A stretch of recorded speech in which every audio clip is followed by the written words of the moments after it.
ला हौला वला कुव्वता इल्ला बिल्लाहिल अलिय्यिल अज़ीम। बिस्मिल्लाहिर रहमानिर रहीम। अल्हम्दुलिल्लाहिल मलिकिल हक़्क़िल मुबीन व हुवा रब्बुल आलमीन। वस्सलातु वस्सलामु अला सय्यिदिल मुरसलीन व खातमिन नबिय्यीन व रहमतिल लिल आलमीन व शफ़ीइल मुज़निबीन वल मुखातब बिताह व यासीन अबिल कासिम मोहम्मद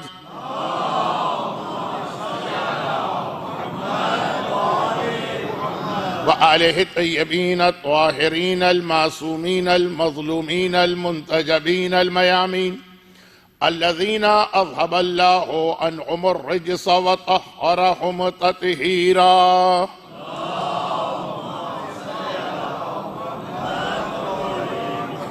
सय्यमा अल इमाम अल मुंतज़र वल हुज्जत सानी अशर अल्लाहुम्मा अज्जिल लहुल फरज वलानतुल्लाहि अला अअदाइहिम अजमईन।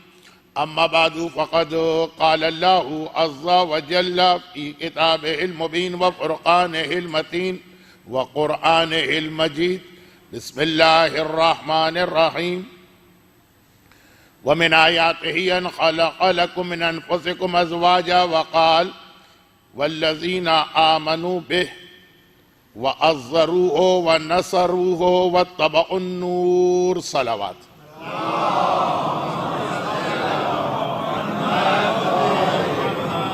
मारिफत असहाबे इमाम कहिए कि मारिफत असहाबे मासूम। इसके हवाले से कल रात की गुफ्तगू में यह याद दहानी कराई गई कि ख़वातीन भी असहाब की कैटेगरी में शामिल है और उनके हवाले से भी हमें ये देखना है कि चहारदा मासूमीन के साथ बहैसियत असहाब या सहाबियात जो ख़वातीन थी उनकी क्या वो खुसूसियत थी जो मारिफत असहाब में आएगी। ये कल रात की गुफ्तगू कोशिश की गई कि इस उन्वान पे की जाए। आज मैंने कुरान करीम की एक नहीं दो आयतों की तिलावत की। एक तो वही आयत जो कल तिलावत हो चुकी है और दूसरी आयत ख़वातीन के असहाब इमाम में शामिल होने के हवाले से। एक बहुत अहम जिम्मेदारी उन पर ऐसी आती है जो हर मर्द हर औरत पर हर वक्त है, लेकिन ख़वातीन के लिए यह जिम्मेदारी बढ़ जाती है। इत्तेफाक ऐसा है कि आज की मजलिस में दो ऐसी बातें बयान होने वाली जिनका ताल्लुक शब जुमा से ज्यादा मुनासिब है। और आज शब जुमा नहीं है, शब जुमेरात। तो अब या तो उन्वान को रोक लिया जाता, इधर उधर की बातें करके आज की मजलिस मुकम्मल करके यह ख्याल किया जाता कि ये बातें शब जुमा की हैं तो शब जुमा ही बयान हो। यह मुमकिन नहीं। तो ये दो बातें जो शब जुमा से मुताल्लिक़ हैं वो आज आ रही हैं, तो हो सकता है कि कल रात का जो मेरा मौजू होता है वो फिर ना हो। मजलिस होगी जो मेरा मौजू शब जुमा का होता है। ये दो बातें जिनका ताल्लुक शब जुमा से है और आज आ रही। तो आज की मजलिस में एक मुनासिबत ये भी शामिल हो गई कि इमाम बारगाह अली रज़ा के इंतहाई फ़आल वॉलंटियर्स में से एक फिदा अब्बास साहब का आज कराची में इंतकाल हो गया। वो इमाम बारगाह के कितने अरसे खिदमत गुजार रहे, यहाँ भी आपको वो टेबल पे बैठे एक तवील अरसे तक नजर आते रहे। तो चूंकि एक तरह से मरहूम की मौत आज की मजलिस में मौत के हवाले से गुफ्तगू की मुनासिबत पैदा हो सकती, तो शब जुमा का जो उन्वान कल आना था जो आज मौजू की वजह से आ रहा, मरहूम फिदा अब्बास साहब उनके ईसाल सवाब और तरहीम के लिए जो आखिर में सूरह फातिहा भी पढ़ा जाएगा, उनकी मौत के हवाले से ये बातें फिर गोया मुनासिबत वाली हो गई। और इतनी सी तमहीद के बाद पहले तो वो जुमला मुकम्मल कर दूं क्योंकि वो सिर्फ एक जुमला रह गया था। घरचे किसी ने मुझसे पलट के पूछा भी नहीं कि मौलाना जो आपने बात की थी वो नामुकम्मल छोड़ के आप कहां चले गए। अक्सरियत तो आती है सवाब के लिए, सफ़-ए-अज़ा पे बैठ जाएंगे, सवाब मिल जाएगा, वो उनके लिए काफी है। कोई बात समझ में आए कि ना आए, सुने कि ना सुने, आखिर में गम का बयान तो हर एक की समझ में आ जाता। लेकिन मैं अपनी जिम्मेदारी को पूरा कर दूं। और जिन लोगों के लिए ये बात है, हो सकता है कि उनमें से बहुत से लोग अब मजालिस में ना आ सके, क्योंकि इस बात का ताल्लुक जियारत से कि एक बेटा जिसका बाप माजूर है, अपाहज है, बिल्कुल भी अपाहज नहीं है, लेकिन उसे अपने बेटे की मदद की जरूरत पड़ती है बिस्तर से उठकर इधर उधर जाने में। अब ये बूढ़ा आदमी किधर जाएगा? मॉल में तो जाएगा नहीं, शॉपिंग तो करेगा नहीं, सड़कों पे तो घूमेगा नहीं, क्रिकेट मैच देखने तो जाएगा नहीं। बिस्तर से मुसल्ले पर, बिस्तर से वॉशरूम में। और बेटा करबला के बहुत करीब भी रहता, तड़प तड़प के रह जाता है कि हर शब जुमा दुनिया भर के इंसानों में से जिन्हें शहादत मिलती है वो तो आते ही है, लेकिन आसमान के मलाइका आ रहे, अल्लाह के 1,24,000 नुमाइंदे जो अंबिया की शक्ल में है वो आ रहे, खुद अइम्मा ताहिरीन आ रहे, और मैं करबला से इतना करीब होने के बावजूद जियारत के लिए नहीं जा पा रहा हूं। तो आखिर उसने बाप को इस बात पे राजी कर लिया कि मैं 7 के 7 दिन आपकी खिदमत करूंगा, 6 की 6 रातें आपकी खिदमत करूंगा। एक रात, वो भी रात का इतना ऐसा हिस्सा जिसमें बज़ाहिर किसी काम की जरूरत नहीं। ईशा के बाद खाना वाना खिला दिया, वॉशरूम ले गए, लिटा दिया, फजर तक वापिस आ जाऊंगा। और बाप जियारत के हवाले से ना भी नहीं बोल सकता, चुनाचे उसने इजाजत दे दी। यहां पे एक हदीस हमारे पास आती है जो हमारे मौजू को बिल्कुल बदल भी सकती है, लेकिन मैं फिलहाल अपने मौजू को बदलूंगा नहीं, सिर्फ हदीस पढ़ के एक आध जुमले में उसकी तशरीह करके फिर इसको मुकम्मल करके जो आज का असल मौजू जिसके लिए मैंने तमहीद बांधी, अल गासिब बिल हया अल गासिब बिल जफा, एक हदीस। और हदीस का तर्जमा यह है कि जिस तरह जुल्म करके किसी का माल गस्ब करना, अगर कि इसमें लफ्ज माल नहीं है, गस्ब नाजायज कब्जा, किसी का हक मारना, इसका दायरा बहुत वसी, लेकिन फिलहाल चले माल के हवाले से बात की जाए, क्योंकि मैंने अर्ज किया ना कि मैं हदीस पे पूरी बात नहीं कर रहा हूं, एक आध जुमले में वजाहत कर दूं। कहा जिस तरह जुल्म के जरिए से किसी का हक गस्ब करना हराम, हर एक को मालूम, हर एक को मालूम। जब फिरौन हो, समूद हो, आद का तस्करा कुरान ने किया तो वहां भी यही लफ्ज इस्तेमाल किया कि देखो ये कौम आद, ये कौम समूद, ये फिरौन, अल्लज़ीना तग़ौ फ़िल बिलाद फ़अक्सरू फ़ीहा अल फ़साद, कितना इन्होंने दुनिया में जुल्म किया। मगर इन्ना रब्बका लबिल मिरसाद, जुल्म करके जाएंगे कहां? आएंगे तो कयामत में ना, अल्लाह वहां पे बैठा इनका इंतजार कर रहा। गरचे ये लफ्ज भी इतना छोटा लफ्ज नहीं है, पुले सिरात पे अल्लाह इंतजार कर रहा, लेकिन तो ये तो फिर मौजू कहीं से कहीं जाएगा। जालिम बच नहीं सकता, जालिम अल्लाह की गिरफ्त में आएगा ही, अभी भी है, लेकिन अभी अल्लाह ने मोहलत दी। अब जुल्म करके किसी का हक दबा लिया तो हम बहुत कामयाब हो गए, और किसी ने हमें नहीं पकड़ा या हम इतने ताकतवर हैं कि कोई हम पे हाथ नहीं डाल सकता, तो हम बच निकले। ये चूंकि तकरीर के आखिर में भी ये बात आने वाली है, लेकिन वजाहत की जरूरत नहीं है। हर समझदार इंसान जानता है, चाहे मुसलमान हो कि काफिर, किसी का हक जाय करना, गस्ब करना।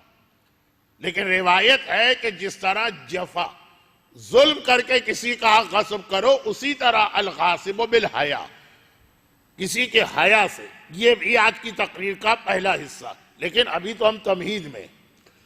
गासिब बिल हया, किसी की हया से, शर्म से, मुरव्वत से वो हमारा लिहाज कर रहा है, इससे फायदा उठाकर उसका हक गस्ब किया जाए। बज़ाहिर जुल्म नहीं किया हमने, लेकिन हमें मालूम है कि जो अमल हम कर रहे हैं सामने वाला राजी नहीं है, लेकिन वो बेचारा क्या बोले। अब मौलाना है तो अब मौलाना कह रहे हैं ये चीज मुझे चाहिए, मना नहीं कर सकता।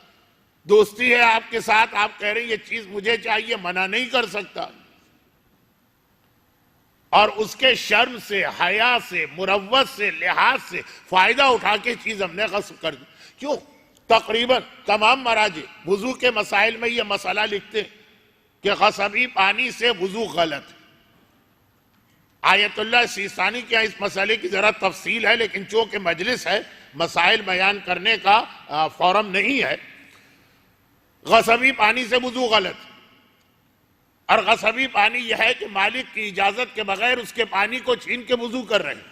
फिर आगे एक मसला लिखते हैं ना महाराज कि इसके अंदर यह भी आ जाता है कि मालिक से आपने पानी मांगा, आपको पता है ये दिल से राजी नहीं है। अब यह कि हम किसी का दिल चीर के देखते तो नहीं, लेकिन अंदाजा हो जाता है, बल्कि अंदाजा भी नहीं, इत्मीनान हो जाता है कि वो राजी नहीं, जिसे आजकल अंग्रेजी में एक लफ्ज के जरिए बयान किया जाता है बॉडी लैंग्वेज। मना ना नहीं बोल पा रहा है कि भाई ये वुजू के लिए पानी मांग रहे हैं, कैसे ना बोलूं, लेकिन मालूम है कि राजी नहीं है। फिर भी अगर आपने वो पानी उसके हाँ कहने के बावजूद ले लिया और वुजू किया तो वुजू गलत। वो तो राजी है, वो तो हाँ कह रहा है। नहीं, हाँ कहना काफी नहीं, अगर आपको मालूम है उसके दिल की कैफियत। यह है अल गासिब बिल हया। इसमें बहुत ही खतरनाक एक मसला और आ जाता। मैं बहुत डर रहा हूं कि बात निकलेगी। अब हमारे पास वक्त कहां। आज के मजलिस के बाद 2 मजलिसें और दोनों ऐसी हैं जिसमें गम का ज्यादा बयान पढ़ना पड़ेगा। कल की मजलिस शहजादी सकीना की शहादत की, परसों की मजलिस 30वें की मजलिस, तो वक्त नहीं है और यह अशरा इख्तिताम पर है, इसलिए मैं बहुत रोकते हुए, लेकिन मैंने पहले भी एक मजलिस में कहा था कि कुछ छोटी छोटी चीजें अलग से मौजू बन के नहीं आ सकती। बातों बातों में जिक्र होता है, मुतवज्जे कर दूं। अल गासिबो बिल हया, किसी की चीज आपने उसकी लिहाज मुरव्वत से फायदा उठाते हुए छीनी नहीं, उसने हां भी कह दिया। और फिर वो जो सूरह नूर की आयत, मैं कहां से कहां जा रहा हूं। ये कुरान कहता है कि बगैर इजाजत किसी का माल इस्तेमाल करना गुनाह है। 11 घरों में तुम कोई चीज खा सकते हो बगैर पूछे हुए, बाप का, माँ का, भाई का, बहन का। वो जो एक आयत है बहुत मशहूर, लेकिन उसमें भी कितनी कड़ी शरायत है कि आम खाना पक्का रखा है तो आप खा सकते हैं। अगर बिरयानी है या नहारी है या कोई ऐसा खाना के अंदाजा हो रहा है कि उसने किसी की दावत के लिए पकाया है, वो भी नहीं। बाप के घर में, माँ के घर में, बेटे के घर में तफसीलात हैं, मसाइल बयान करने का ये मौका नहीं। पूरा महीना आपकी खिदमत हुज्जतुल इस्लाम मौलाना मोहम्मद अली नकवी साहब माह मुबारक रमजान में करते हैं। हर तकरीर के अंदर शुरू में 2 मसले तो आते हैं ना, तो ये वहां बयान होते हैं। मैं तो इशारे कर रहा हूं कि अल गासिबो बिल हया, मगर पानी, खाना, बिरयानी, नहारी, पेस्ट्री, कोई अच्छी चॉकलेट, कोई अच्छा केक, दिल नहीं जा रहा, वो किसी और मकसद के लिए लाया, आपने कहा मैं चख लूं। और लोग इसी तरह चखते हैं जैसे 22 रजब के कुंडे चखते। चखना नाम होता, पूरा पेट भर के खाया जाता, तो उसी अंदाज से चख लूं। अब वो ना भी नहीं बोल सकता, हाँ भी नहीं बोल सकता, वो आपके लिए नहीं लाया। अब ये गासिब बिल हया, इसमें 2 बड़े खतरनाक मसले आते हैं। एक का ताल्लुक माल से ही है और एक का ताल्लुक माल से भी ज्यादा अहम चीज से। माल से क्या ताल्लुक? मीरास। अब यह है कि बहन को हिस्सा नहीं देना है, उससे एक सरसरी तौर पे इजाजत ले ली कि बाप ने शादी के मौके पे इतना जहेज दे दिया था, इतने जेवर के सेट तुम्हें चढ़ा दिए थे, अब तुम्हारा क्या हिस्सा। मैं मिसाल भी पूरी नहीं बना रहा कि कहीं वक्त आज भी मेरे हाथ से फिसल के ना निकल जाए। बहरहाल बहनों का हिस्सा माफ करा दिया जाता है। अल गासिब बिल हया, उस शर्म और हया से फायदा उठा के, ये बाप मर गया है, बाप की मैयत पड़ी है, ये कभी औरतों का महर, लेकिन बात से बात निकाल के मैं कहां जाऊंगा, आखिर वापिस तो आना है ना मौजू पर। यह है रिवायत में कि जुल्म करके तलवार लेके खड़े हो गए, कोड़ा लेके खड़े हो गए, देना पड़ेगी यह चीज। जिस तरह वो हर आदमी समझता है गलत है, उस तरह गासिब बिल हया। तो ये खास तौर पे बहनों का हिस्सा देने में हमारे पाकिस्तान में तो ये बहुत ज्यादा सिलसिला चलता है कि उनके लिहाज और मुरव्वत से फायदा उठा के उनका हिस्सा माफ करा ली। मगर मैंने कहा कि एक चीज तो इससे भी खतरनाक है, अगरचे मैं नहीं चाहता कि हमारे माशरे में मेरे किसी गलत या नामुकम्मल जुमले की वजह से मजीद खराबियां पैदा हों, लेकिन जो बिल्कुल ठीक फिकी बात है वो तो कहना पड़ेगी। और वो माल से भी ज्यादा अहम क्या चीज है? इज्जत व आबरू, आराज। अब ये कि लड़की राजी नहीं है शादी पर, लेकिन बाप का या माँ का वो दबाव कि जिसमें उसके शर्म व हया, लिहाज और मुरव्वत का फायदा उठाकर जबरदस्ती शादी करा दी जाती। इसमें बहुत तफसीलात हैं, ये जुमला अभी नामुकम्मल है, लेकिन मसले के एक पहलू की जानिब तवज्जो मबजूल कराना, यह भी अल-गासिब बिल हया में आता। और इसमें माल नहीं, इज्जत और नामूस को गस्ब किया गया है सामने वाली बच्ची की शर्म व हया से, लिहाज और मुरव्वत से फायदा उठाकर। फिर बाकी आगे तो मसले हैं कि बाद में अगर वो राजी हो जाए तो निकाह निकाह फजूली भी हो सकता है, वो सारी बहस यहाँ पे नहीं छेड़ रहा हूं।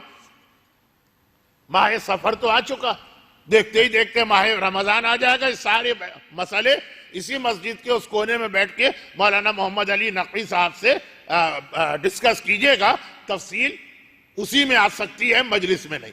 तो खैर, अल-गासिब बिल हया कल-गासिब बिल जफा, दायरा इसका बहुत वसी और बहुत सारी चीजें हमारे यहां आ जाती हैं, जिसके नतीजे में गासिब बिल हया के नतीजे में फिर आदमी बदअखलाक बन जाता, फिर आदमी बहुत रूड बन जाता, फिर आदमी उस मगरिबी तहजीब का अंदाज इख्तियार करना पड़ता कि बाप को भी मना कर देता। कब तक शर्म हया में हाँ हाँ कहता रहेगा? बाप से कहा कि मैं करबला आका हुसैन की जियारत के लिए जाना चाहता हूं, सिर्फ एक रात, वो भी आपकी सारी जिम्मेदारी अदा करके और सुबह सवेरे वापिस आ जाऊं। अब करबला और जियारत का नाम आया, कौन बाप मना करेगा? हो सकता है कि आजकल कुछ ऐसे वालिदैन हो जिनको जरूरत है औलाद की, लेकिन कहता नहीं मुझे तो 40 की जियारत करना। खैर, 3, 4, 5 हफ्ते गुजरे, हर शब जुमा, कल की रात शब जुमा चला जाता है करबला, जियारत करके फजर तक वापस पलट आता। एक रात को जब वो गया तो रास्ते में उसे एक और जाहिर मिल गया, जाहिर माने कि दूसरा मिल गया, वो भी करबला जा रहा। ये रिवायत तो मैं बहुत दफा पढ़ चुका हूं कि पैगंबर ने फरमाया, अल्लाह की लानत हो अकेले खाना खाने वाले पर, अकेले घर में सोने वाले पर, अकेले सफर करने वाले पर। साथी जरूर लो, साथी, और मिल भी गया साथी, चुनाचे चला, बातें होने लगी। अब मैं वाकये को बहुत बहुत बहुत बहुत मुख्तसर कर रहा हूं, मुझे खुद अपने अंदाज़े बयान से इस साल घबराहट हो रही कि बहरहाल इख्तिताम गुफ्तगू, यानी जब करबला में आका हुसैन के रोजे का गुंबद नजर आने लगा, अब अलग होना है दोनों को। वहां तक इसे मालूम हो गया कि जो मेरे सफर का साथी वो कोई और नहीं, मेरे जमाने के इमाम है। इस जुमले की बहुत तशरीह मैं करता हूं, यह पता कैसे चले? इमाम के जाहिर होने के बाद भी यह ढूंढना या पता चलाना मुश्किल होगा कि यह इमाम है कि नहीं, जबकि आ भी चुके हैं, सामने हैं, ऐलान कर चुके हैं जिब्राइल, पूरी दुनिया तक वो आवाज पहुंचा चुका, तो गैबत में तो और मुश्किल। लेकिन बहरहाल हर वाकये के अंदर एक तफसीलात के साथ कहीं ना कहीं इशारा होता है कि पता चल गया। जैसे मैंने हाजी अली बगदादी के वाकये का तस्करा किया, उसको कहाँ मालूम था कि जिनके साथ वो इमाम है, बल्कि उसे तो मुलाकात खत्म होने के बाद पता चला। पता क्या चला? निशानियां थी, लेकिन गुफ्तगू के दौरान जहन नहीं गया कि मैंने इनसे पूछा कि मैं करबला के फुला मर्जे को खुमुस दे के आ रहा हूं, यह सही है कि नहीं? आप किसी आलिम से पूछते, वो क्या कहेगा कि सही है कि गलत? उन्होंने कहा हाँ, उस साथी तुमने सही खुम्स दिया क्योंकि वो मेरे नुमाइंदे। अब जहन गया ही नहीं कि जो आगाज सिस्तानी को या एक मर्जे को अपना नुमाइंदा कह रहा, उनका नुमाइंदा नहीं कि आगाज सिस्तानी का नुमाइंदा। कहा हाँ हाँ वो मेरा नुमाइंदा। ये कौन होगा? ऐसे 8-10 इशारे उस वाकये में हैं। जब वाकया इख्तिताम को पहुंचा और सारे इशारों को जमा किया, अरे ये तो मेरे इमाम थे। उस वक्त तक इमाम आंखों से ओझल हो चुके थे। तो ये चूंकि हाजी अली बगदादी का वाकया अभी 3 दिन पहले भी इशारतन आया था, इसी बाप और बेटे के वाकये को समझाने के लिए कि जियारत का सवाब, जियारत की फजीलत। तो अब उसे, इस नौजवान को तो दौराने गुफ्तगू पता चल गया ये इमाम। 2 मरहले होते, मुलाकात होते ही पता चल जाए, दरमियान में पता चले, आखिर में पता चले, या जैसे ही वो आंखों से गायब हुए। भाई अल्लामा हिल्ली को कब पता चला कि ये मेरे इमाम है? बिल्कुल आखिर, जब इनके घोड़े का कोड़ा जमीन पे गिरा और उसने उठा के इनके हाथ में दिया। अल्लामा हिल्ली जैसे अजीम आलिम की बात हो रही है, किसी जाहिल की नहीं। और अल्लामा हिल्ली ने कहा, इतने सवाल मैंने किए, एक सवाल और कर लूं कि आज के जमाने में इमाम से मुलाकात मुमकिन है जबकि इमाम गैबत में? और उसने कहा, तुम मुलाकात की बात करते हो जबकि तुम्हारे इमाम का हाथ तुम्हारे हाथ में है। और ये जुमला सुना, कान खड़े हुए, इमाम जा चुके। हिल्ली जैसा अजीम मर्जे और आलिम पूरी गुफ्तगू के इख्तिताम पर इस जुमले की मदद से पहचान पाया। लेकिन खैर, ये तो बात जरा सा दिलचस्प लेकिन मौजू से हटती जा रही। इस नौजवान को आखिर तक पता चल चुका था, इमाम के जाने के बाद पता नहीं चला, आखिर तक पता चल चुका। अब सामने करबला, आका हुसैन का रोजा नजर आ रहा, वक्त की कमी, फजर से पहले बूढ़े बाप की खिदमत के लिए पहुंचना, और अब पता चला कि जिनसे मेरी मुलाकात है ये इमाम, और वो भी तैयारी कर रहे हैं अलग अलग जाने की। वैसे तो आदमी के जहन में कितने सवाल होते हैं कि अगर मेरे इमाम मिलेंगे तो ये भी पूछूंगा, ये भी पूछूंगा, ये भी दरियाफ्त करूंगा, ये दुआ भी कराऊंगा, ये मसला भी। अक्सर तो ये होता है कि आदमी भूल जाता है। मेरे पास भी लोग आते हैं कि मौलाना 15 सवाल थे, बस आपको देखा और आपके पास बैठे भूल गए सब में। तो वो तो इमाम है, मैं तो क्या हूं?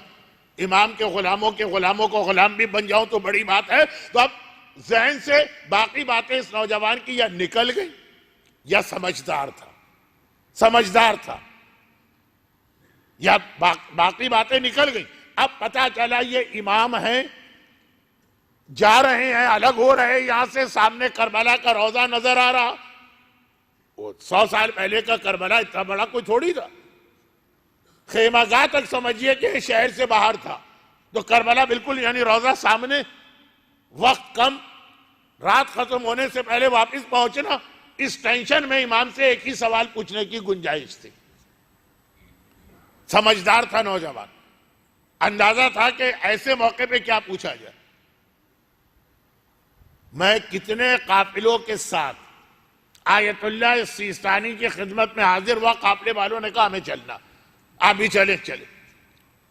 और 40 के इस रश वाले जमाने में 86 साल का एक बूढ़ा मर्द बड़ी मुश्किल से वक्त निकाल रहा है। एक काफिले के बाद 200 का दूसरा काफिला, उसके बाद तीसरा काफिला बैठा हुआ।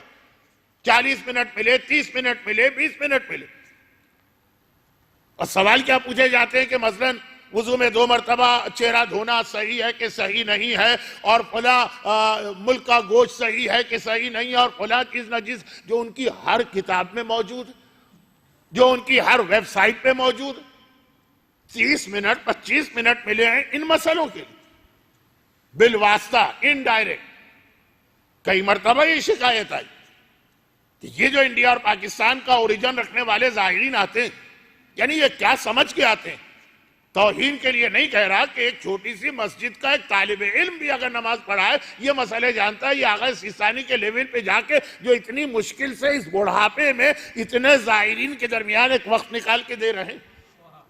सवाल पूछने का भी एक सलीका होता, मौका होता, किस मौके पर किससे क्या सवाल किया जाए। तो अब इस नौजवान ने बहुत अच्छा सवाल किया। हम तो शायद वहां भी उलझ जाते कि भाई ये चांद का मसला हल कर दीजिए, हमारे लिए तो दुनिया का सबसे बड़ा ये मसला कि नए कपड़े पहने के पहने ना पहने, बाकी सारी चीजें हमारे नजदीक कोई अहमियत ही नहीं रखती। हम तो यही पूछते, क्योंकि वाक़ई सिस्तानी का आधा घंटा जो बड़ी मुश्किल से इस बुढ़ापे में इतने काफिलों के दरमियान खींच तान के निकाल के दिया गया, वो सिर्फ चांद के मसले की नजर हो गई। और जबकि ये कोई नया मसला नहीं, और ऐसा भी मसला नहीं है कि जिसकी तफसीलात उन्होंने पहले से अपनी किताबों में ना लिख दी हो। इतनी जहमत भी गवारा नहीं करते कि चले उनकी किताब में ही पढ़ लें, जैसे इस्तिखारे का मसला। लेकिन खैर, मैं अब देख रहा हूं कि मैं तो बात को फैलाते फैलाते फैलाते कहीं और पहुंच गया। वापिस आता हूं, इसने एक सवाल का गोया इसके पास वक्त रह गया। इमाम जा रहे हैं, अलग हो रहे हैं, जब पता चला तब एक सवाल का वक्त रह गया। घबरा के सिर्फ एक सवाल किया, मौला आप मुझसे राजी और खुश हैं कि नहीं? अब ये वुजू, गुस्ल, तहारत, नजासत, चांद, बाहर से आने वाला गोश्त, ये सारे मसले अहम होंगे, लेकिन इतने मुख्तसर वक्त में इमाम से पूछने का ये मसला नहीं होता, मौला आप मुझसे राजी हैं कि नहीं। ये है मोमिन के लिए सबसे बड़ा टेंशन, ये फिक्र और परेशानी का इमाम राजी है कि राजी नहीं। अब कोई बहुत ज्यादा मंतिकी होगा या जरा सा सही इल्म ना रखता हो, ये पूछने की क्या जरूरत है? ये पूछना चाहिए अल्लाह राजी है कि राजी नहीं। तो भाई एक ही बात है, अगर इमाम राजी है तो अल्लाह भी राजी है, इमाम राजी नहीं तो अल्लाह भी राजी नहीं। जो पूछा उसने बिल्कुल सही पूछा। इमाम की रजामंदी में रसूल की रजामंदी भी आ गई, शहजादी की रजामंदी भी आ गई, अल्लाह की रजामंदी भी आ गई। और इमाम नाराज है तो रसूल भी नाराज है, शहजादी भी नाराज है, अल्लाह भी नाराज है। ये वाकया मैंने पिछले 1.5 साल में 50 दफा पढ़ा और उस पर यह एतराज आया। अब बदकिस्मती ये हुई कि वाकया पढ़ने के बाद एतराज हुआ तो जहां एतराज है वहां जवाब नहीं दिया। जवाब दिया इतने शरीफ मजमे में जिसको एतराज था भी नहीं। लेकिन खैर, तो बात यह हो रही, इमाम ने कहा तेरा एक अमल हमें बहुत तकलीफ पहुंचाता। देखिए, लफ्ज नाराज अलग चीज है और तकलीफ पहुंचाना अलग चीज।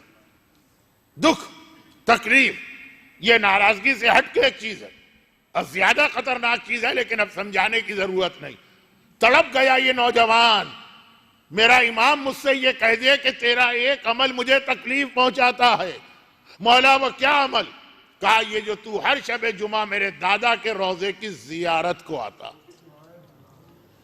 अब ये हालात ऐसे हैं कि मैं इस जुमले को अपने अंदाज में वाजे नहीं कर सकता। इमाम फरमा रहे हैं, कोई दुश्मन अहले बैत नहीं कह रहा, मुतवक्किल नहीं कह रहा कि तुम आते हो तो हमें तकलीफ पहुंचती है। इमाम फरमा रहे हैं, जो खुद हुसैन, जिनकी रगों में हुसैन का खून है, जिनका गोश्त हुसैन का खून है, जो करबला में कल रात शबे जुमा 1,24,000 अंबिया का इस्तेकबाल करेंगे, ये मेरे दादा के जाहिर। जो कल रात को 13 मासूमीन का इस्तेकबाल करेंगे या 12 मासूम आका हुसैन तो वहां है कि ये जाहिर है, वो कह रहे हैं कि तेरी जियारत ये मुझे तकलीफ पहुंचाती। तड़प गया मौला, जियारत, आपके जद की जियारत।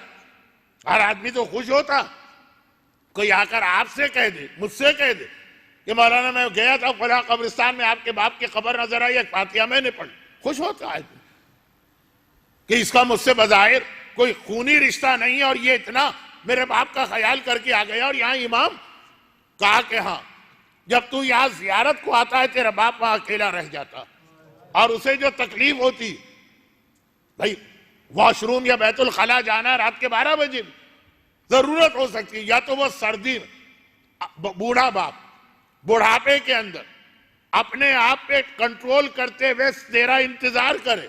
यह आसान नहीं होता है सर्दी के अंदर इस तरह से इस हाजत को रोकना एक बूढ़े आदमी के लिए। और यह गिरता पड़ता, ठोकरे खाता, जमीन पे घसीटता हुआ जाए, क्यों? मेरा बेटा जियारत के लिए गया हुआ।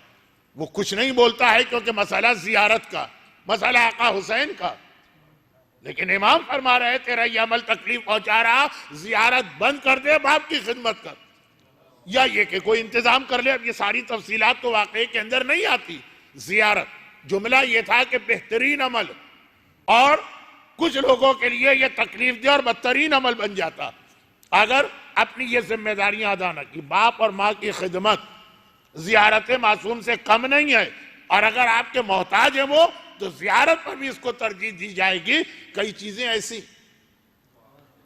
ऐसी है कि खुद आका हुसैन राजी नहीं कि ये बेटा मेरे पास इस हालत में आए। लेकिन ये तो फिर अगर कभी इस मौजू पे पूरा अशरा पढ़ा कि जियारत, फजाइल, सवाब, आदाब, तरीका, रुकावट वाली चीजें, ये 8-10 मौजूआत हैं जो एक अशरे में बड़े आराम से आ सकते हैं, तो मजीद तशरीह होगी। तो बात ये हो रही, ये बात कहाँ मुकम्मल हुई जाके यहाँ पे कि अच्छी चीज कभी बुरी चीज बन जाती है, बुरी चीज कभी अच्छी चीज बन जाती है।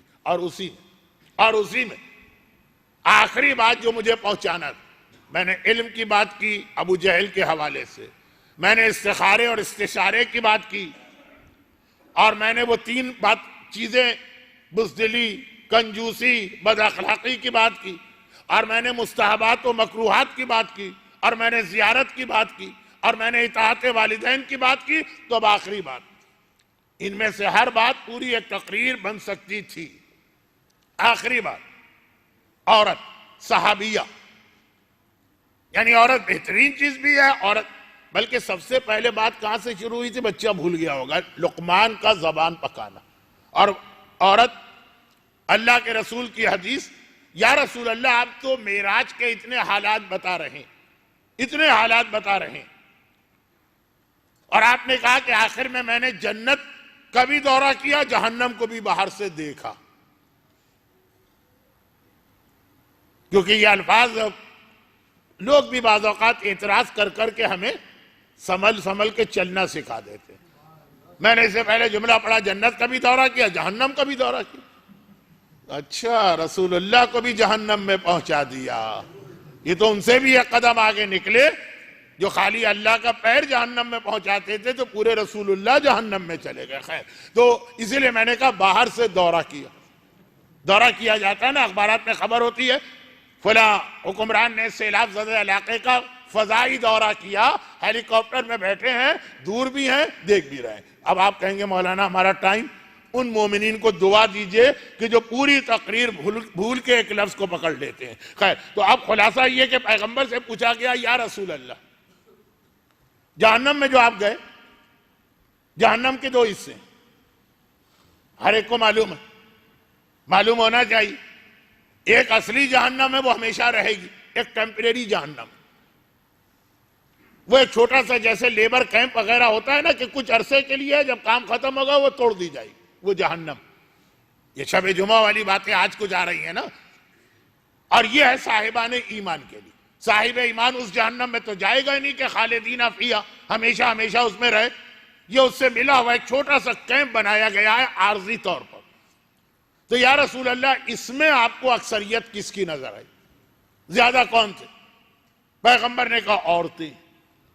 या रसूल अल्लाह, औरतें? मैं बहुत अपने आप पे कंट्रोल करके रिवायतें मुख्तसर कर रहा हूं। क्या इस वक्त मैं खुद अपना इम्तिहान दे रहा हूं? वरना मैं इतने मशहूर अहम रिवायतें इतनी शॉर्ट करने का आदी नहीं। या रसूल अल्लाह, ये औरतों की अक्सरियत जहन्नम में क्यों गई? पैगंबर ने कहा 2 वजूहात से। नंबर 1, जबान। लुकमान का जबान का वाकया शुरू हुआ, सारी मिसालें देते हुए घूम के हम औरत की जबान पे आ गए, लुकमान की जबान से औरत की जबान तक। कहिए, जबान अच्छी औरतों के सारे अमाल को जाय करने का सबब बन जाती है। मर्दों की भी जबान कम नहीं है आजकल। नहीं मौलाना, हम तो जबान खोलते ही नहीं। अरे भाई, जबान नहीं खोलते, लेकिन व्हाट्सएप पे जो आपके जुमले हैं, जो ईमेल पे आपके जुमले हैं, जो फेसबुक पे आपके जुमले, तो ये दोगे ना, कसम खाएगा आज तक तो मैंने अपनी जबान से किसी की बुराई नहीं की। और फेसबुक पे माँ बहन की गालियां लिखी हुई है, वो मौलाना जबान से कोई थोड़ी कहा हमने। खैर, तो खुलासा ये है कि जबान, औरत की जबान। यहां पे एक बात और मैं बहुत अहम कह दी, और ये बात बहुत तफसील तलब है आजकल के दौर में, लेकिन शारजा के लिए तफसील तलब नहीं, बल्कि शायद बात मोमिन मुझसे कहे कि मौलाना इसमें एक जुमले की भी जरूरत नहीं, हमारे बच्चे वैसे ही हमारे कंट्रोल से निकल रहे। वो ये कि वालिदैन का इतना एहतराम बताने के बाद, जो कई तकारीर में इस साल भी मैंने इशारा किया, क्योंकि बच्चे आजकल बदतमीज होते जा रहे हैं, वालिदैन का एहतराम नहीं करते। वो जो किसी अंग्रेज का जुमला है ना, बच्चे अल्लाह की एक नेमत है, बच्चे एक पैगाम है कि अल्लाह अभी इस दुनिया से मायूस नहीं हुआ, वह उनमें सिर्फ एक खराबी है, वो ये कि वो बड़े हो जाते हैं। अब यही बच्चे जो इतने सादतमंद हैं, बड़े होके और शादी होने के बाद वालिदैन को जो रंग दिखाते हैं, ओह मैं कहीं और चला, वापिस आ रहा हूं, ये तो बात मैं आधी भी नहीं कह पाऊंगा और बाकी बातें रह जाएंगी। तो एक चीज वालिदैन से भी इस्लाम ने कही, और ये बहुत अहम चीज, कि तुम भी अपने बच्चों का एहतराम करना सीखो। हमारे यहां भी वालिदैन की सबसे बड़ी गलती औलाद के हवाले से है वालिदैन की जबान। वो समझती है कि मैं मां हूं, मुझे हर इख्तियार है अपने छोटे से लेके बड़े और जवान बच्चे तक की, जब चाहे मैं तौहीन कर सकती हूं। वो चुप, फला तकुल लहुमा उफ, उफ भी नहीं बोले। और यही बाप का मसला है। मासूम की एक हदीस है, अपने बच्चों की भी इज्जत करना सीखो, उन्हें भी एहतराम देना। गालम गलौज उनके साथ भी जायज नहीं। नौजवान बच्चे की या बच्ची की गैरत को बेदार करके तवक्को करो कि तुम्हारा एहतराम करे। खतरनाक मौजू, ज्यादा इस तफसील में मैं जाना नहीं चाहता। जो वैसे ही हाथ से निकले हुए बच्चे हैं और ज्यादा हाथ से निकल जाएंगे, लेकिन ये भी एक मसला है। तो अल्लाह के रसूल ने कहा औरतों को जबान की वजह से मैंने देखा। अब औरतों में मां भी आ गई, बहन भी आ गई, बीवी भी आ गई, और वो भी आ गई जो पहले कोई सोच भी नहीं सकता था। बेटी, बेटियां बाप से मोहब्बत करती, बेटियां वालिदैन का एहतराम करती। इंतहाई नाकारा और नालायक होते हैं बेटे, एक आध अच्छा निकलता है, बेटियां हमेशा अच्छी होती।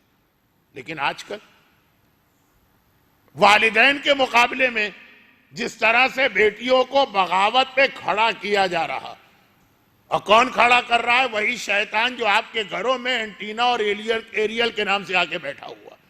ट्रेनिंग दी जा रही है ड्रामों में कि वालिदैन से बदतमीजी कैसे की जाए, घर छोड़ के कैसे भागा जाए। अब ये भी एक बहुत अहम मौजू है, लेकिन मेरा यही मसला कि एक बात पूरी नहीं होती और दूसरी उससे अहम बात आ जाती है, वो भी नामुकम्मल रह जाती है। तो बेटियां तक अब आ गई। अब पैगंबर की हदीस अब मुकम्मल हुई है। मां वो तो का हक समझती है, और फिर बीवी, और फिर बेटियां। ये आजकल की बेटियां हैं जो जिस तरह से खाली ड्रामों में नहीं देखा। अभी पढ़ रहा था आज के अखबार में कि कल लाहौर हाई कोर्ट के अहाते में मां और बेटी के दरमियान जो धक्कम पेल, मुक्का मुक्की, मार पीट, बाल नोचे, और ये बेटी और मां के दरमियान।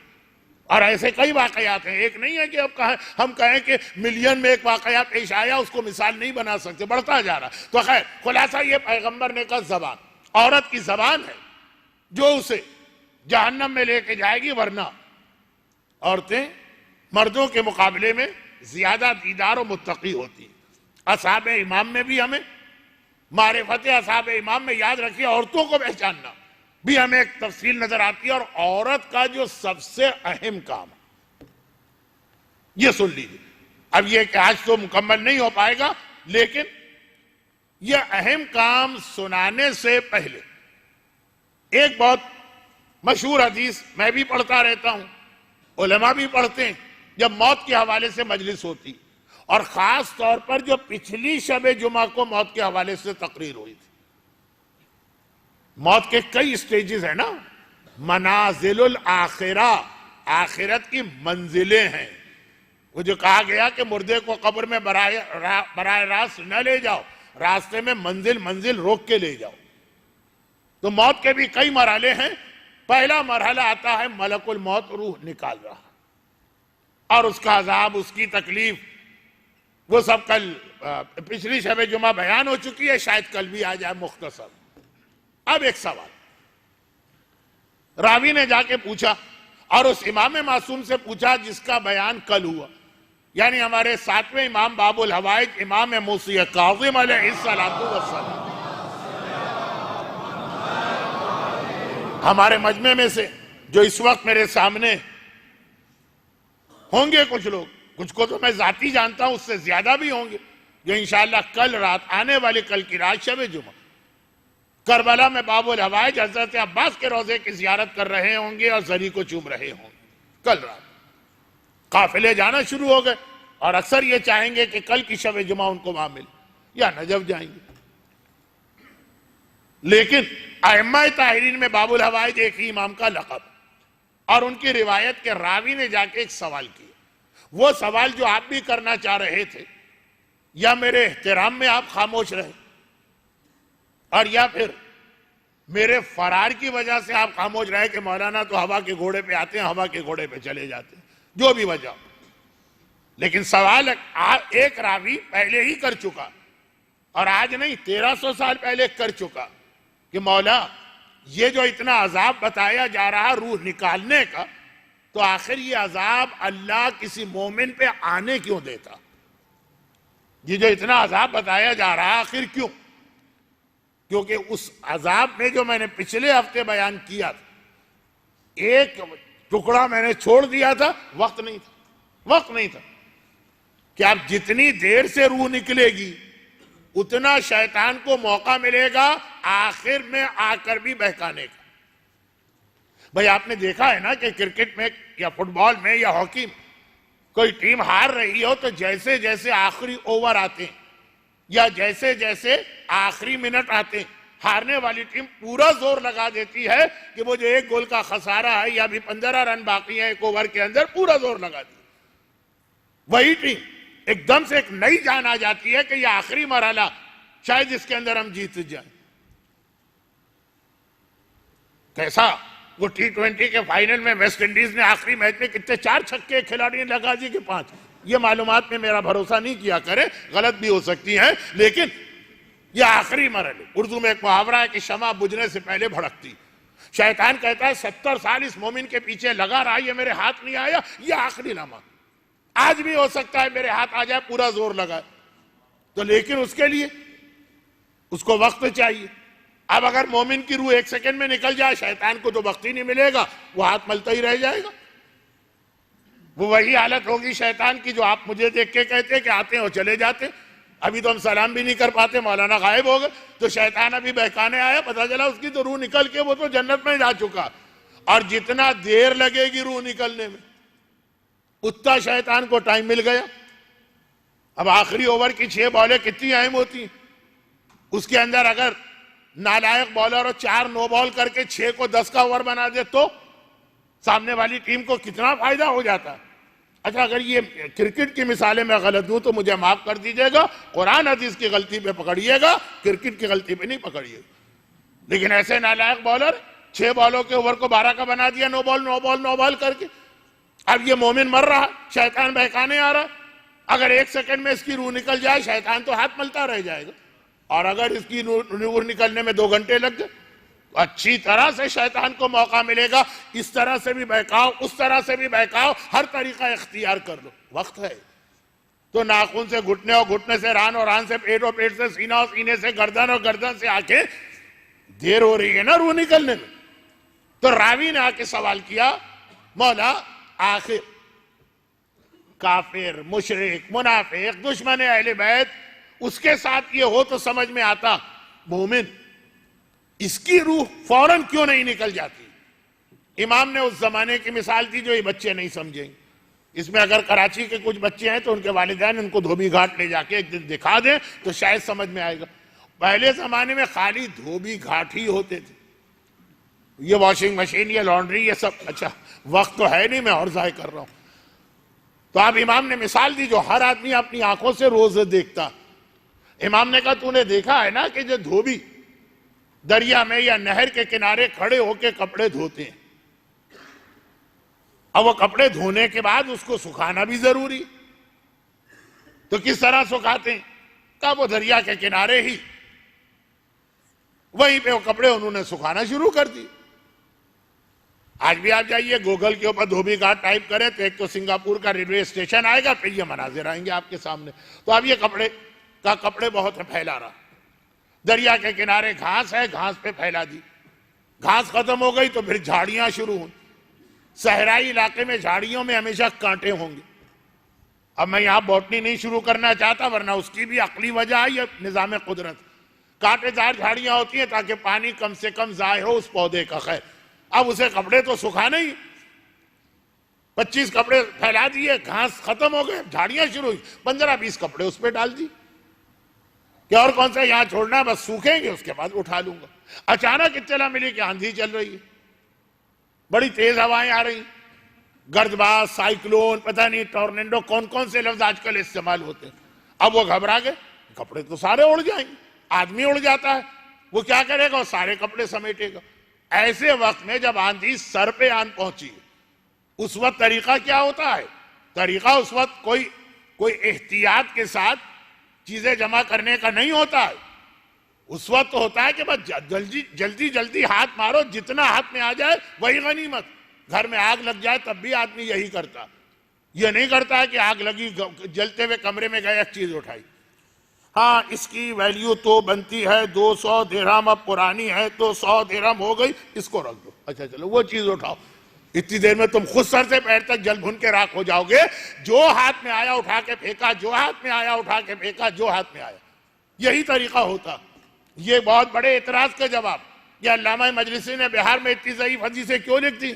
हालात देखे थे हदीसों को किस तरह जलाया जा रहा था। अल्लामा को क्या मालूम था कि मेरी जिंदगी कितनी? नहीं मालूम था ना। जितना वक्त मिला जो भी हदीस है उसे ले लो, जमा कर लो। ये बाद में देखते फिरेंगे कि इसमें मोतबर कौन सी है, ज़ईफ कौन सी है, झूठी कौन सी है। ऐसा ना हो एक एक हदीस की रिसर्च में पता चले कि जिंदगी खत्म हो गई, 15 ही हदीसें जमा कर सके। तो ये एक एतराज होता है कि अल्लामा मजलिसी जैसे आलिम की किताब में ज़ईफ हदीस क्यों आ गई। बात कहां से कहां पहुंच गई? धोबी से। कपड़े उड़ने वाले, हवा चलने वाली है। घबरा के भागा के कपड़ों को जितने समेट सकता है समेट ले। क्या करेगा? करीब जाएगा, एक कपड़ा उठाएगा, बड़े आराम के साथ उसे तय करेगा, 4 तहे बनाएगा, क्रीज का ख्याल करेगा, हर चीज का कोने में इत्मीनान से रखेगा। अब आगे बढ़ा, दूसरा कपड़ा उठाया, उसको इसी, अरे हवा इतनी देर में आंधी आएगी, सारे कपड़े उड़ जाएंगे। वो तो क्या करेगा? रावी से पूछा, रावी से। रावी ने कहा मौला वो ये करेगा कि करीब जाएगा, हर कपड़े में हाथ डालेगा, खींचेगा, जल्दी जल्दी जल्दी जल्दी, जितने जल्दी खींच सके। कनाडा में मैंने यही हदीस पढ़ी। कहा मौलाना ऐसा लग रहा है जवानी में आपने धोबी घाट पे काम किया था, आप तो बड़े स्टाइल के साथ बता रहे हैं। खैर, तो ये लॉजिकल चीजें, फितरी चीजें। कपड़े जमा की, इमाम ने कहा ठीक कहा तुमने, यही करेगा धोबी। लेकिन अब जो कपड़े वो जल्दी जल्दी जमा कर रहा, सारे कपड़े एक साथ एक तरीके से आएंगे? कहा नहीं, जो घास के कपड़े हैं वो सिर्फ हाथ लगा के खींचेगा, पूरा कपड़ा आ गया। जो कांटोदार झाड़ी का कपड़ा है वो खींचेगा तो जगह जगह से फटेगा, वो आराम से आएगा भी नहीं हाथ में। को कांटे हैं ना, कांटे हैं, वो कपड़े को रोकेंगे, ये खींचेगा, कांटे रोकेंगे, ये और ताकत बढ़ाएगा, कांटे और रोकेंगे, फट जाएगा कपड़ा, फिर इसके हाथ में आएगा। का यही मसला। जो मोमिन दुनिया में इस तरह रहता है जैसे घास का कपड़ा है दुनिया में, तरके दुनिया नहीं की है। राहिबों की तरह जंगल में जाके नहीं बैठे, दुनिया में दिल नहीं लगाया। इधर मलकुल मौत आके रूह पकड़ेगा, पूरी रूह सिमट के 1 सेकंड में मलकुल मौत के पास आ जाएगी। और जो दुनिया में अटका हुआ है, दुनिया में रह रहा है लेकिन अटक के रह रहा, कांटोदार झाड़ी पर है, उसका दिल दौलत में भी लगा, उसका दिल औलाद में भी लगा, उसका दिल जायदाद में भी लगा, उसका दिल और दुनिया के हलाल चीजों में भी लगा है, हराम नहीं, हलाल। जब मलकुल मौत खींचेगा उसकी रूह को, उसकी रूह निकलेगी थोड़ी, फिर रुक जाएगी। अरे अभी तो बेटे का सोचना है, रूह खींचेगा, रूह फिसलेगी, फिर रुक जाएगी।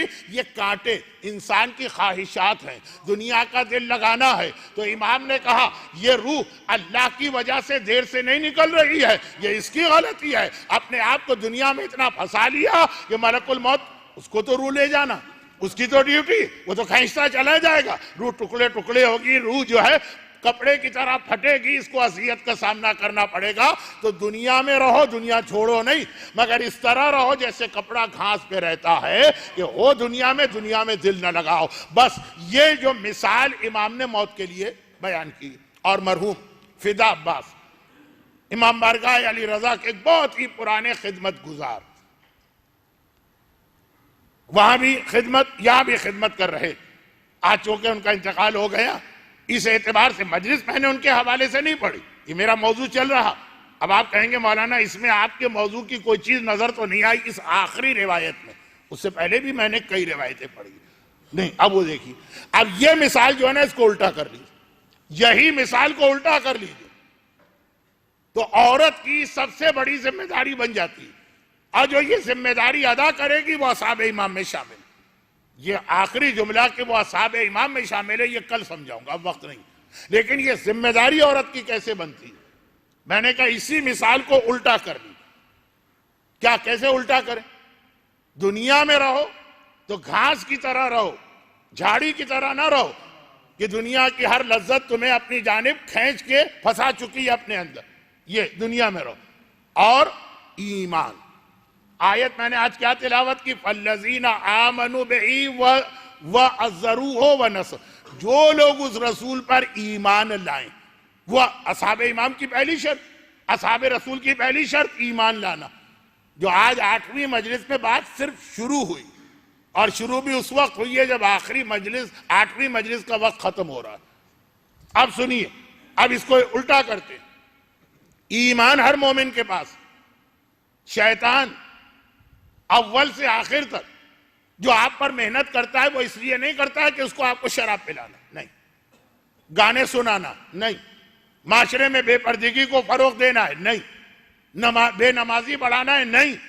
शैतान का इन चीजों में कोई इंटरेस्ट नहीं है। वो जो बेनमाजी, वो जो खुमुस न देने वाले, वो जो दूसरों का हक गस्ब करने वाले, वो जिसको मौका मिले दूसरे का माल हजम करने वाले, गीबतें करने वाले, वालिदैन की तौहीन करने वाले, गाने सुनने वाले, मिस गैदरिंग अटेंड करने वाले, ये शैतान का असल मकसद है ही नहीं। शैतान को असल दुश्मनी आपके ईमान से। ये सारे गुनाह आदमी करे और ईमान सलामत रहे, एक लम्हे की तौबा उसकी कबूल। 70 साल गुनाह करके 70 सेकंड की तौबा कबूल है, तो उसे असल इंटरेस्ट गुनाहों से नहीं है। वो तो एक रास्ता बनाता है घर में दाखिल होने का। चोर को घर के अंदर मौजूद दौलत से गरज है, तो वो जो दीवार सुराख कर रहा है, ये दीवार का सुराख उसका मसला नहीं है, इसके जरिए घर में दाखिल होगा वो। बहुत पुरानी मिसाल मैंने दे दी, लेकिन वक्त नहीं है और बात बहुत जल्दी जल्दी मुझे एक मंजिल तक तो पहुंचाना है, मुकम्मल तो मैं बात करता ही नहीं हूं, लेकिन असल उसका हदफ आपका ईमान। अब एक जुमला मैं बहुत एहतियात से कह रहा हूं, समझने वाले समझ जाएंगे, न समझने वालों के लिए जुमला है ही नहीं, क्योंकि ये मेरे मौजू से मुताल्लक नहीं। चुनाचे जिनका ईमान वो लूट चुका, तो उसका तो मकसद मिल गया, असल चीज ईमान। अब हो सकता है बहुत नमाजी भी हो सकता है कि वो बहुत हिजाब करने वाले भी हो सकता है कि वो बहुत सारे हराम से बचने वाले भी हों, कि ये तो शैतान का मकसद है ही नहीं, वो तो ईमान है।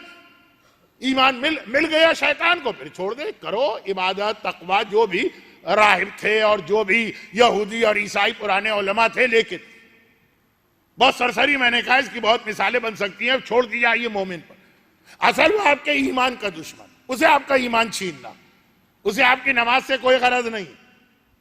अगर ईमान छोड़ दिया, पढ़ते रहो नमाजें, उसका क्या नुकसान। लश्कर यजीद भी तो नमाजें पढ़ रहा था ना, उसे आपका ईमान चाहिए, उसके लिए ये वो तरीके, बेनमाजी एक तरीका। अब ये तो बाकी बातें कल और परसों आई। ये वो जुमला था जो मैंने कहा कि शब जुमा के 2 मौजूआत, एक तो अभी रूह निकलने का मसला, वो तो चले आज हो गए, एक है दुआए अदीला, वो ईमान खींचता है, आप ईमान बचाते हैं, ये भी शब जुमा का मौजू है। लेकिन आज शुरू हो रहा है और इत्तेफाक से इतना वक्त गुजर गया कि यकीनन अब कल तक बात जाएगी। बहुत मुख्तसर आखिरी जुमले। कल और परसों जो कि मैंने अर्ज किया ना कि मातम भी ज्यादा करने का दिल चाहेगा, मातमी हजरात को भी ज्यादा मौका मिलना चाहिए, तो जो मेरा बयान तफसीरी है वो बस आज की हद तक।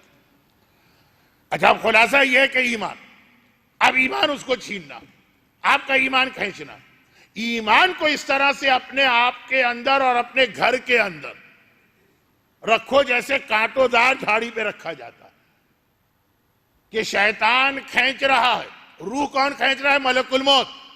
तो वहां अपनी रूह को दुनिया में ऐसे रखो जैसे घास पे रखते हो, ऐसे ना रखो जैसे कांटोदार झाड़ी पे रखते हो। और ईमान कौन खींच रहा है? शैतान।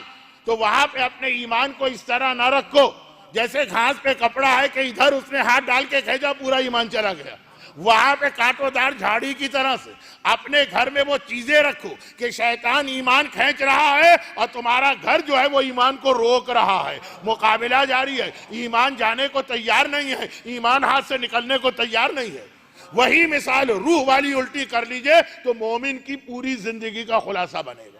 हर वक्त शैतान आपका ईमान खींचेगा और आपको अपने घर में ऐसे इंतजाम रखना।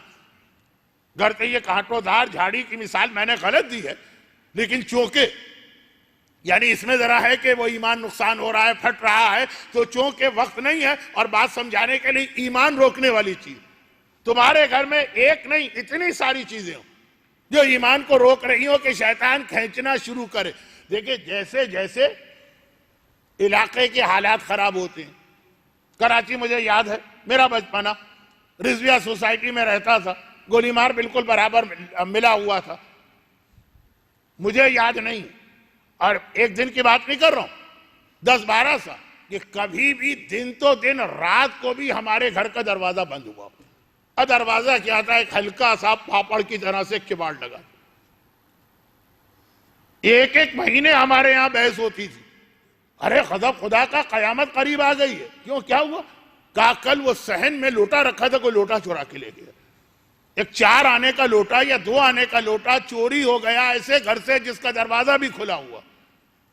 तो कयामत करीब नजर आने लगी थी उस जमाने के लोगों। और आज 10-10 आपके रास्ते में रुकावटें होंगी, तब आप अपने भाई के या बेटे के घर में जा सकेंगे। या भी कैमरे लगे हैं, वहां भी दरवाजे बंद है, ऊपर से वो दरवाजा खोलेगा, उसके घर में जाइए तो आगे ग्रिल का दरवाजा होगा, उसके पीछे एक मजबूत दरवाजा होगा, उसके अंदर भी लॉक लगे हुए। जैसे जैसे हालात खराब होते, आपके घर में ईमान को बचाने के लिए, ईमान को रोकने के लिए, ईमान निकलने ना पाए, इतनी चीजें होनी चाहिए कि शैतान मुसलसल खींच रहा है और आप उसको रोक रहे हैं। लेकिन अब आपके पास इतना वक्त इसलिए नहीं है कि आप पर अल्लाह ने रोजी कमाने की जिम्मेदारी वाजिब की है। ये जिम्मेदारी औरत पे है कि तू घर में बैठी है, अपने घर में हर लम्हे ये ख्याल रखना।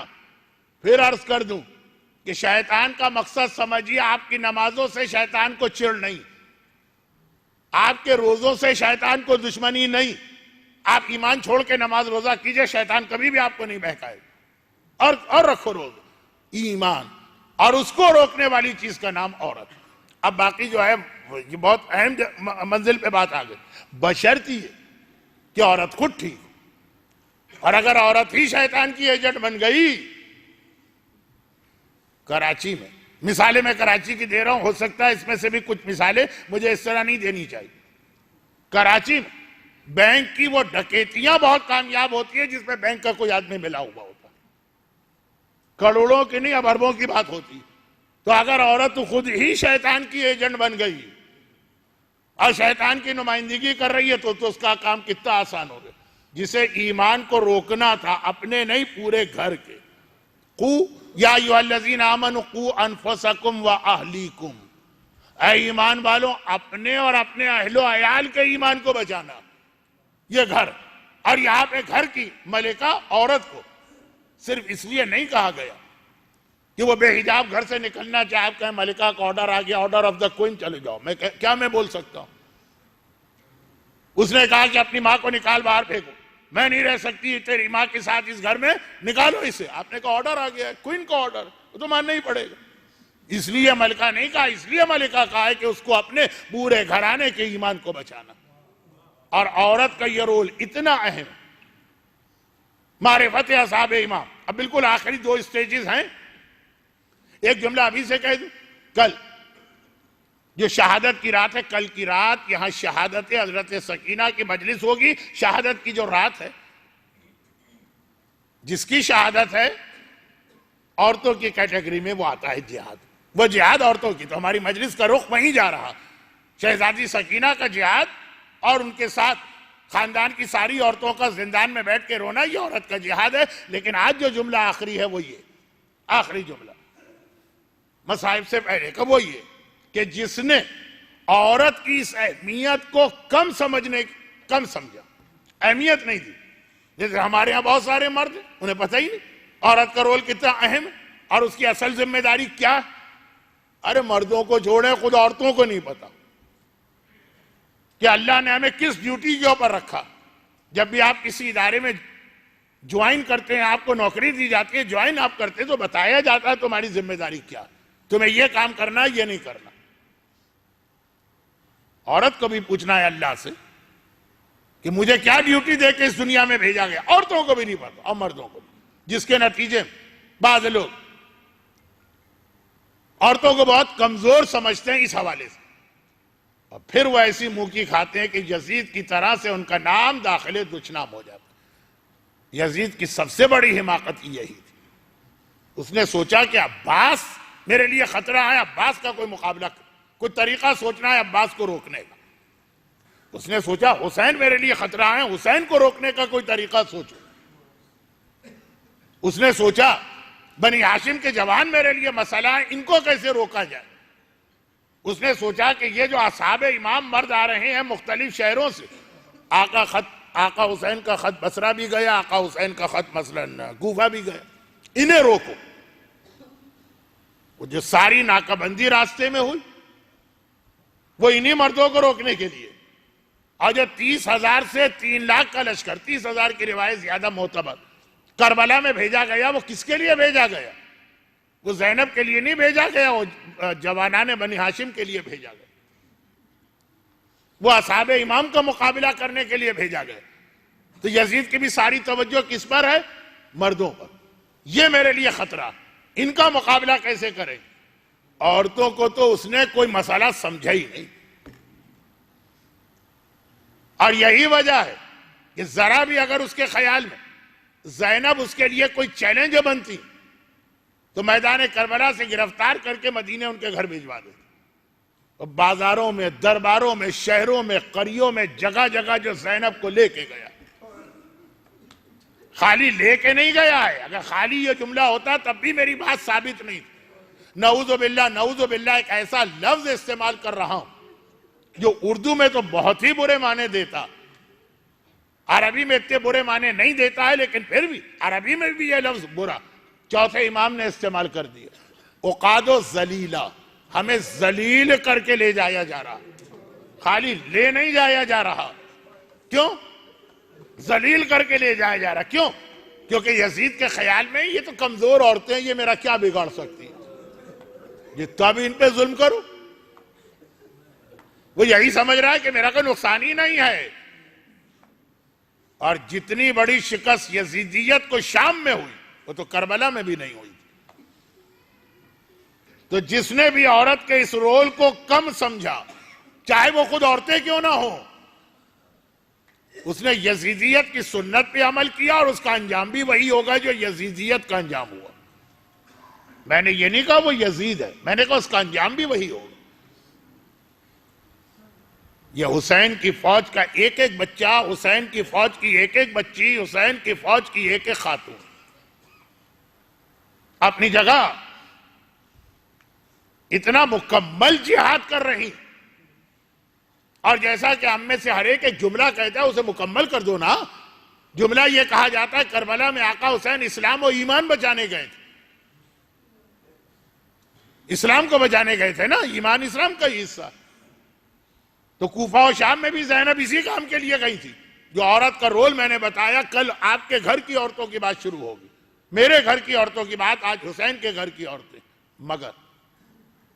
मगर ये याद रखिए कि ये जो करबला की बीवियों का रोल या जिहाद है, खाली करबला में इस्लाम नहीं बचा, इसमें कूफा और शाम भी शामिल कीजिए। ये जो जिहाद है ना, जिसमें खवातीन का हिस्सा बहुत नुमायां, तो खवातीन से आपके जहन में जो खवातीन आ रही है ना, उस लिस्ट को जरा सा बढ़ा लीजिएगा। कूफा और शाम के बाजारों और दरबारों में जो जिहाद किया वो ज़ैनब ने भी किया, कुलसूम ने भी किया, लैला ने भी किया, फरवा ने भी किया, रबाब ने भी किया, फातिमा कुबरा ने भी किया, सकीना ने भी किया। ये सारी खवातीन, इसमें एक नाम और बढ़ा लीजिए, तब जाके ये जिहाद मुकम्मल होगा और औरत के जिहाद की असल अहमियत आएगी। वो नाम किसका? वो नाम एक कंप्लेन या शिकायत के नतीजे में हमारे सामने आया। शिकायत किसकी?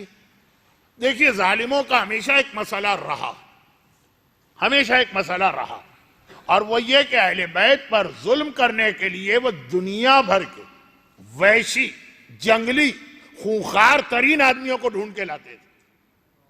मगर जब वो अहले बैत की अजमत को, अहले बैत की इस्मत और तहारत को और अहले बैत की मजलूमियत को देखते थे, तो वो वैशी दरिंदे, वो खूंखार जालिम, वो बदल जाते थे और अहले बैत का कलमा पढ़ने लगते थे।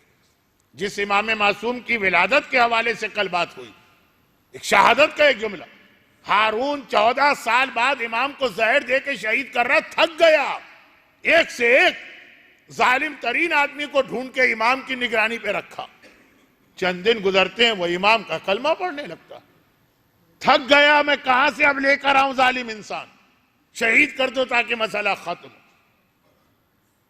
मुतवक्किल अब्बासी ने, जाहिर आज है कुछ जो कल वहां पहुंच चुके होंगे, करबला में आका हुसैन की कब्र पे बैल चलाना चाहे या दरियाए फुरात बहाना चाहे, ये बाद में था। पहले फौज भेजी और एक से एक जालिम और खूंखार हुसैन की कब्र पे ये लोग पहुंचे, कब्र का नामो निशान मिटाना चाहे, इतने मोजिजे देके हर एक हुसैन का कलमा पढ़ रहा। तो ये मुस्तकिल ऑन गोइंग प्रोसेस था। जालिम से जालिम आदमी को ढूंढो इनकी कैद के लिए।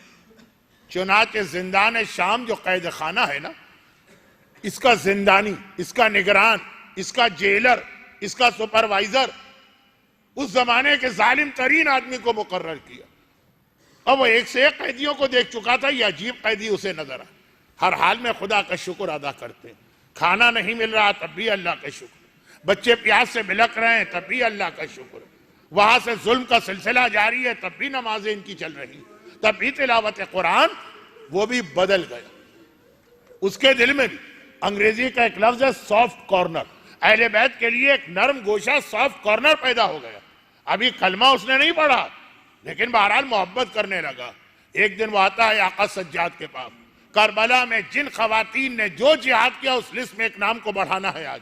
एक मर्तबा आता है और आने के बाद कहता है फर्जंद रसूल, जब मुझे ये ड्यूटी दी गई थी तो मैं आप अहले बैत से सबसे ज्यादा दुश्मनी और नफरत करता था, और आज मैं आपका चाहने वाला बन गया हूं। लेकिन मौला सिर्फ एक दरखास्त, एक कंप्लेन, एक शिकायत, मौला आपको पता है कि हाकिम कितना जालिम, जिसने रसूल की औलाद का ख्याल न किया वो मेरी औलाद का क्या ख्याल करेगा। अगर उसे ये इत्तला मिल गई तो वो मुझे तो मारे ही मारेगा, कत्ल करेगा, मेरे पूरे खानदान को खत्म कर देगा। मौला सज्जाद ने चौंक के देखा, कहा तेरा अंदाज बता रहा है तुझे हमसे कोई शिकायत हो गई है, बता तुझे क्या शिकायत। कहा मौला मैं इतनी रियायत और नरमी आपको देता हूं, आप में से कोई बीबी उठ के रात को बाहर निकल जाती और वो सड़क के किनारे बैठ के सारी रात मातम करती रहती है।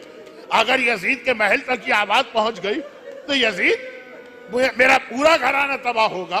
मौला बस इतनी मेहरबानी कीजिए, बीबियों को मना कर दे वो कैद खाने से बाहर न जाए। आका सज्जाद, एक बीबी का नाम आपको करबला के मुजाहिदीन की फेहरिस्त में शामिल करना। आका सज्जाद ने एक मर्तबा कहा कि ऐ जेलर, ऐ जिंदानी, ऐ दरोगा, इतना बता दे, रोजाना शाम को तू अपने हाथों से कैद खाने का दरवाजा बंद करके जाता है, लॉक करके जाता है, सुबह जब आता है अपने हाथों से कुफल खोलता, ऐसा ही है ना। कहा ऐसा ही।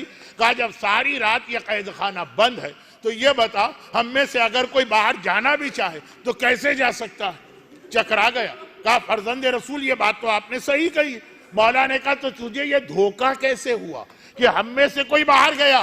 कहा कि मौला दो बातें थी, पहली बात तो ये कि उनका लिबास वैसा ही है जैसा इस कैद खाने में हर बीबी का लिबास, और लिबास से बढ़कर उनके नोहे भी वही हैं। कभी कहती है हाय मेरा हुसैन, कभी कहती है हाय मेरा अब्बास, कभी कहती है हाय मेरा अकबर। यही नोहा तो सारा दिन यहाँ सुनता हूँ, यही नोहा बाहर सड़क पर नजर आता। मौला ने कहा अच्छा ऐसा कर, ऐसा कर, अब वो बीबी नजर आए तो मुझे बुला के ले जाना। मौला तो इमाम है ना, जानते हैं। लेकिन जैसे ही वापस कैद खाने में आए, ज़ैनब कुबरा, भाई की नसीहत याद है, वसीयत, ज़ैनब सज्जाद तेरे हवाले, सज्जाद की हिफाजत तुझे करना। घबरा के का सज्जाद खैरियत तो है, जालिम यजीद का ये सिपाही इतनी देर क्या बातें करता रहा। सज्जाद ने पूरी कैफियत बताई। ज़ैनब हैरान हो गई। कहा सज्जाद बेटा अरे वो कौन बीबी है, अब अगर वो नजर आए तो अकेले ना जाना, मुझे भी ले जाना। वही रात है, आधी रात का वक्त है। एक बार वो जेलर दौड़ा दौड़ा आया। कहा फर्जंद रसूल चले चल के देख लें, आज भी कैद खाने के बाहर लबे सड़क वही बीबी बैठी हैं और रो रही हैं। सज्जाद ने आवाज दी फूफी अम्मा आइए चले, आइए चले। दोनों भतीजे, फूफी भतीजे चले। सज्जाद जानते हैं इसलिए एक जगह जाके रुक गए, जिंदानी को दूर लेके चले गए। ज़ैनब आगे बढ़ी, देखा सड़क के ऊपर एक नकाबपोश मौसमा बैठी हैं। हाय मेरा लाल, हाय मेरा असगर, हाय मेरा अब्बास, हाय मेरा हुसैन कह के मातम कर रही हैं। ज़ैनब आगे बढ़ी, हाथों को जोड़ा, कहा बीबी पहले तो अली की बेटी आपका शुक्रिया अदा करती है, कि जिस लुटे घर का किसी ने मातम न किया, आपने मेरे लुटे घर का मातम किया। ज़ैनब आपका शुक्रिया अदा करने आती है। और फिर जरा ये बता दीजिए आप हैं कौन जो मेरे लुटे घर का मातम कर रही हैं? नकाब के पीछे से आवाज आई, ज़ैनब इस घर का मातम मैं ना करूं तो कौन करेगा? ज़ैनब और घबरा गई। कहा बीबी आपकी ये आवाज तो जानी पहचानी लग रही है, इससे पहले भी मैंने सुनी है, जरा तारुफ कराइए। बीबी ने देखा दाएं बाएं कोई नहीं है, रात का अंधेरा है। चेहरे से नकाब को हटाया। ज़ैनब बेटी अपनी माँ फातिमा को नहीं पहचानती? अरे मैं तेरी माँ फातिमा, करबला से शाम तक हर मंजिल पे तेरे साथ। अजरुकुम अल्लाह। एक सूरह फातिहा की इल्तिमास है मरहूम फिदा अब्बास के इसाले सवाब और बुलंदी दरजात के लिए। बिस्मिल्लाहिर्रहमानिर्रहीम अल्हम्दुलिल्लाहि रब्बिल आलमीन अर्रहमानिर्रहीम मालिकि यौमिद्दीन इय्याका नअबुदु व इय्याका नस्तईन इहदिनस सिरातल मुस्तकीम सिरातल लज़ीना अनअमता अलैहिम गैरिल मग़दूबि अलैहिम वलद्दाल्लीन। परवरदिगारा साहिबान ईमान के इस गिरिये का वास्ता गम हुसैन के सिवा इन्हें दुनिया और आखिरत की हर परेशानी से महफूज फरमा। खुदाबंदा जिन मरहूम के लिए इसाले सवाब किया गया, इमाम बारगाह अली रजा के इतने फ़आल वॉलंटियर और कारकुन, इन मरहूम को खुसूसन और हमारे तमाम मरहूमीन को आले इल्लीन में अहले बैत अतार से मुल्हक़ फरमा। खुदाबंदा मेरे मजलूम आका सैयद साजिदीन की बीमारी का वास्ता हमारे तमाम बीमारों को, खुसूसन 3 साल का कोई बच्चा है कैंसर डायग्नोज हुआ है, खुदाबंदा इन सबको शिफाए कामिला अता फरमा। खुदाबंदा हम सबको उस इस्लाम पर जिसके खातिर इतनी कुर्बानियां दी गई, खुद और अपनी औलाद को अमल करवाने की तौफीक अता फरमा। ज़ुहूर इमाम ज़माना में ताजील फरमा।